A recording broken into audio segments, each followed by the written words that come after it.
bahandi o bulawan, nasilaw sa mga paghaylo ni ining kalibutan. Apan sa imong tinguha na mahimong adunahan, ikaw ni tipas sa dalan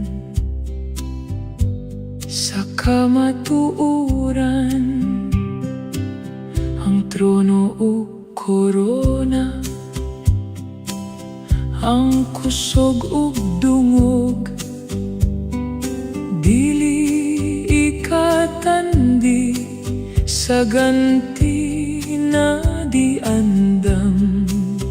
Sa ato ang langit no Amahan, pinaagi sa iyang anak na dinihog, kay siya ang tinuod na bahandi na dili masunog. Pangitaa ang gingharian sa ato ang langit nung Amahan, makagagahom sa tanan ug pinaagi sa iyang dinihog na anak. Unsa pa man ang imong gihulat, ayaw pasagdi nga ikaw mahisalaag, kay siya nahigugma sa imong kalag. Ang trono o korona, ang kusog ug dungog, dili ikatandi sa ganti na giandam.